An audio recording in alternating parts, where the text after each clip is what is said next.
Today, the fact that Chachamim told us that Beit Sheni was nechrav al sinat chinam. What it means, sinat chinam, it really has a hard definition. What does it mean, sinat chinam? If a person hates somebody, what does it mean, chinam? He hates him for a reason. If you don't hate somebody for no reason, there's no base to the hate. It's known that every Tisha B'Av, they have campaigns of learning about the severity of Lashon Hara. And there's two types of people that want to speak Lashon Hara or don't want to speak Lashon Hara. There's people that refrain from speaking Lashon Hara. They come to speak and they hold back. They say, I don't want to speak Lashon Hara. I don't want to say. Some other people don't have that problem at all. They don't need to speak Lashon Hara. They don't feel like any way or need to speak anything negative about their friends or other people. And really we need to get to the source of the reason. Why is it so? Why do people, some have that need to speak Lashon Hara and some don't? In our parasha that we read today, I think we have a strong understanding, a very clear understanding, what the Torah tells us, as Moshe Rabbeinu speaks to Am Yisrael and he rebukes them. He tells them the following very, very harsh words. He tells them, "V'teragnu be'olechem," you complained and you whined and you cried in your tents. "V'tomru b'sinat Adonai otanu hotzianu me'eretz Mitzrayim latet otanu b'yad ha'amori la'ashmidenu." HaKadosh Baruch Hu took us out of Mitzrayim because He hates us. Very, very harsh words. HaKadosh Baruch Hu took us out of Mitzrayim because He hates us. And He wants to destroy us, and He is willing to give us now to the Amori to destroy us. How could they speak in such a language? HaKadosh Baruch Hu hates us. Very harsh language. So Rashi says over here, "B'sinat Hashem otanu v'hu haya ohev otchem." HaKadosh Baruch Hu loves Am Yisrael. How could you say differently? How could you think differently? HaKadosh Baruch Hu loves Am Yisrael. V'hu haya ohev otchem. Aval atem sonim oto. But the truth is, the way this works is that you hated HaKadosh Baruch Hu. Mashal Ediot omer, ma debilebach al rachmach, ma debilebe alach. Which means, when a person feels in a negative way towards his friend, he feels and he thinks that the friend feels about him the same way. When you hate somebody, you think he hates you. When you look at somebody negatively, you think he looks at you also negatively. It's not necessarily so, because over here Moshe Rabbeinu tells Am Yisrael, you should know that HaKadosh Baruch Hu loves you. And it's only your feeling inside. And why did Am Yisrael have such a feeling? Why did Am Yisrael feel that HaKadosh Baruch Hu hates them to that level, to that extent? The truth is that Chachamim teach us also that a person reflects what he has in himself. The way you feel about yourself, that's the way also you feel towards others.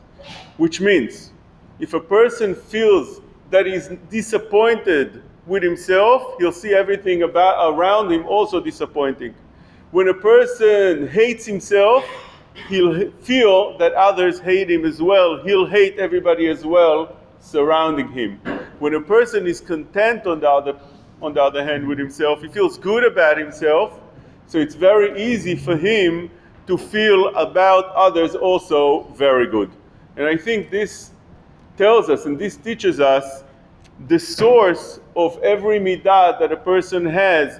The way you see people behave really reflects about the way they feel about themselves inside. If you see a person screams at you for doing nothing wrong or for doing something minor, and he screams and he can't hold back, that's because that's the way he feels about himself. He doesn't feel good about himself, and when a person doesn't feel good about himself, he takes it out. And this is what happens over here. Am Yisrael were in such level that they didn't like themselves. They felt about themselves negatively. And therefore they felt and they thought that HaKadosh Baruch Hu also hates them. And Rashi tells us the truth is that they hated everything around them, including HaKadosh Baruch Hu. When a person is not happy, that's the way he reflects everything. And really, it's munach, it's in ma'amar HaTorah, ve'ahavta l'reacha kamocha. What does it mean, ve'ahavta l'reacha kamocha? Very strange words, kamocha. How could the Torah commend a person to love somebody? You can command the person to love somebody, but like yourself? What if a person doesn't love himself? What if a person is this? There are many people around that are not happy with themselves. They don't love themselves. They even say it right out. I hate myself. I don't like myself. I'm disappointed for myself. Many depressed people feel that way about themselves. Many sad people feel about themselves this way. So when you tell a person, ve'ahavta l'reacha kamocha, what should he do when he doesn't love himself? Or when he loves himself very little? He's parv about himself. He's not sure about himself. What should he do then? If that's the degree that a person needs to reach in love for others, the way he loves himself, natata dvarecha leshiurim, it comes out that sometimes a person doesn't need to love others. The truth is, over here the Torah commends us that first of all a person needs to love himself. First of all a person needs to feel content and happy and satisfied with himself. And it doesn't mean that a person doesn't need to know his deficiencies. A person needs to know his deficiencies. He needs to know his chesronot, his wrongdoing, his weaknesses. But on the same time, a person needs to know that those weaknesses don't hold back from him feeling good about the good things about himself. And when you feel good about yourself, you could feel also good about others. And the more you love yourself, the more, it doesn't mean you're selfish. You're just satisfied with the good that you have. You can reflect to others. You feel confident about yourself, you can reflect that to others as well. And that's what happened over here in our parasha. And Chazal tell us in a very short way, and they hit it right on the target. They say, Hakol haposel bemumo posel. If you see a person that doesn't like others, and he starts pointing out to their negativities, you should know that that's exactly what they have wrong. Why is that? The reason is very simple. When you see something wrong in the other, there's many people that walk around with negative traits and negative things and deficiencies and blemishes. Many people, almost every person, could be every person has blemishes and negativities. But why does this very particular negative thing about the person you saw stood out that you had to speak about it and it bothered you? Because that's probably what a person himself has. When you have that, so right away, you see it in others. They say in English, it takes one to know one, which means if you see something wrong in the other and it bothers you to the point that you had to speak about it, it might be that you have that very wrong thing yourself. Because of that, Chazal tell us, Tov ayin u yevarech. Tov ayin, it says in the pasuk, u yevorach. He'll be the Tov ayin, somebody with a good eye. He gets bracha from HaKadosh Baruch Hu. He himself is blessed. The Chachamim tell us that he's the one that says bracha on the kos shel yain. Tov ayin hu yevarech. He's going to bless others. Why is that? Because when a person is tov ayin means he feels what Chachamim explained to us, the Rishonim explain, Rashi and the Rishonim explain, tov ayin means you're not jealous about the others. You don't see others in a negative eye. You're happy with what the others have. So such a person, he has a bracha within himself, is good, is shalem with himself. Such a person can also give bracha to others because he has the bracha, he is mekora bracha. Such a person that feels good about everything, he also can give others the bracha. That's the reason I was thinking that we all know that the Beit was nichrav, a kamta uvar kamta.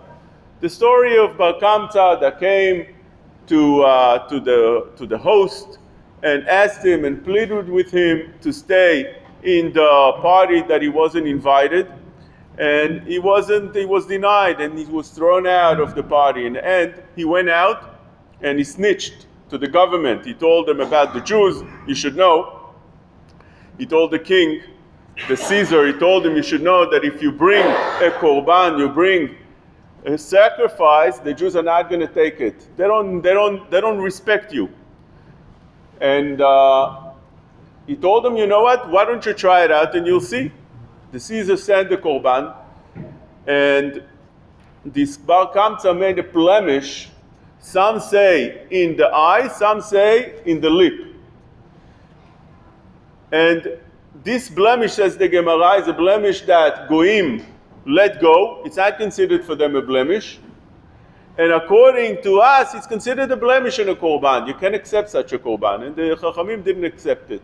And from there, the korban came out. They didn't accept it, and one thing turned to another thing, and eventually the korban. But I was thinking, why the Gemara points out that those are the blemishes they made, either in the lip, beniv shebasfatayim, or in the eyes. The reason could be the very thing that we just explained right now. In the eyes, we just explained. Tov ayin, person reflect in the way that he feels himself, and that's the way he feels towards others. You feel good about yourself, Tov ayin, hu yevorach, you could be mevarech as well. You see others also in a good light. And the way you speak, why does a person holds back from speaking Lashon Hara? He really wants to, but he holds back when he's a tzaddik. Why? Because he sees negativities about others. But there's other people that don't need to hold back because they don't see the negative in the other. They see only good about others. Yes, they have negatives. He sees that. He knows they have negatives, but it doesn't bother him in any way. It doesn't speak to him. Why? Because when a person is happy with himself, he feels good about himself, he sees the positive also in others. That is also, I was thinking, the definition of sinat chinam. What does it mean, sinat chinam? People hate for no reason. What does that mean? It means that there's really nothing to hate in the others. Many people just go around with a grouch. They feel everything surrounding them is negative, is no good. Why is that? Because that's the way they feel about themselves as well. And that is called sinat chinam, because there's nothing about the other. It's all about yourself. You're not happy with yourself. You're not content with yourself. So that's the way you see others as well. This is sinat chinam, and could be that's the reason that Beit HaMikdash was not built, because up to now is still not built for so many years because of sinat chinam. Because as long as it's a problem that they had in Beit Rishon, Gilui Arayot, Shvichut Damim, Avodah Zarah, those things you could eventually fix. You could take care of it. You can find the remedy and take care of that. But when a person doesn't feel good about himself, he's paralyzed. He can't do anything. He can't fix anything. Even his Avodat Hashem is not going the way it should be. Nothing surrounding him is good. And the person like that is mamash paralyzed. And it's not his fault. It's not his fault, because many times we don't even realize, or we don't know how to take care of our very wrong things. But we need to realize at least that once a person knows that if I see my surrounding in a bad way, if I see the faults in other people, could be that is very much what I need to fix is within me. And once you know that, you'll seek how to do that, how to fix that. When you fix yourself, look, it's very, very important thing what I'm saying, because so many marriages are broken just because of that. A person doesn't feel good about himself. I know so many people that got married and they thought that they'll fix the other. They knew the other person had serious issues. And sometimes they had serious issues. And they thought that with their faults, once they get married, they work on it. They work on them, they work on themselves. You can't work on yourself unless you understand your faults. And once you come into such a marriage or any relationship, and even relationship between pairs, between people, it doesn't work. If you don't really work on it to fix yourself, nothing is going to go. And that is the reason I think that so many years, the Churban Beit HaMikdash, Chachamim tell us that until this fault of sinat chinam will be fixed, the Beit HaMikdash can't be built. And that is That is the core, that is the source, that is the inner problem, how a person feels about himself. Once a person will feel good about himself, once a person will fix his own faults, the way he feels about himself, not the faults necessarily, the way he feels about himself, it would be much easier for him afterwards to feel good about others. So it could be the message on this Tisha B'Av is actually that a person should put himself in the center to see how I get myself in a positive light, not on the negative, and try to again and again push on that and make myself even feel worse than I do already, but rather how I'm able to elevate myself over that and feel better. With that, I'll see all my surrounding, all my friends, my wife, my friends better, and with that, Bezrat Hashem, will be zocheh to binyan Beit HaMikdash.